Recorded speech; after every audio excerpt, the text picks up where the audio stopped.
सुट्टीचा दिवस असला ना की मुलांची किचनमध्ये लुडबुड चालूच राहते.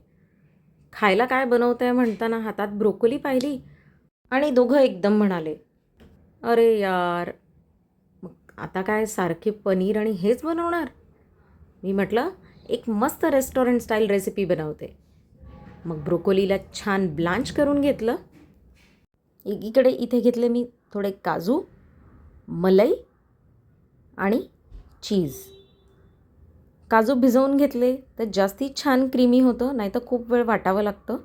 इथे ब्लांच करून घेतलेली ब्रोकोली गरम पाण्यातून काढली बर्फाच्या पाण्यात. याचा रंग छान हिरवागार राहतो. एकीकडे वाटून घेतलेली काजू आणि मलाईची प्युरी, त्याच्यात घातलं घट्ट दही आणि थोडा लसूण, घातलं चवीप्रमाणे सीझनिंग आणि चिली फ्लेक्स आणि मीठ. ह्याच्यात मी सीझनिंग घातलं आहे. तुम्ही गरम मसाला, तिखट, मीठ पण वापरू शकता.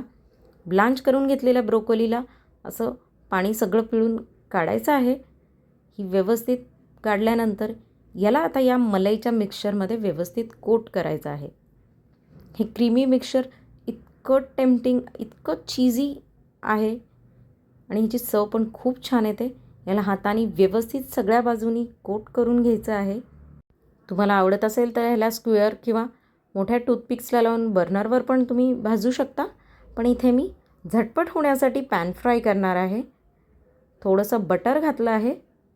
बटर व्यवस्थित पॅनवर पसरवून घेतलं आहे आणि आता याच्यात कोट करून घेतलेली आपली ब्रोकोली जी आहे ती व्यवस्थित पॅनमध्ये मांडायची आहे. हे असं तुम्ही कुठल्याही भाजीचा टिक्का बनवू शकता. हे खूप फ्लेवरफुल लागतं. 2 प्रकारच्या टिक्क्यामध्ये, एक स्पायसी आणि दुसरं हे मलईवालं आहे. एक बाजू छान झाली आहे 5 मिनटात. आता हे छान परतून घेतलं आहे. याचा रंग पण बदलला आहे.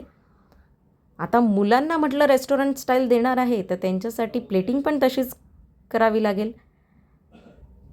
घमघमाटाने तशीच मुलांच्या चक्रा वाढल्या होत्या. म्हटलं सरप्राईज करू छान प्लेटिंग करून. मलाई ब्रोकोली बनून तयार आहे.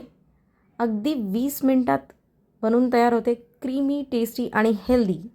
एकदा नक्की ट्राय करून बघा आणि अशाच मस्त रेसिपीजसाठी चॅनलला फॉलो करा.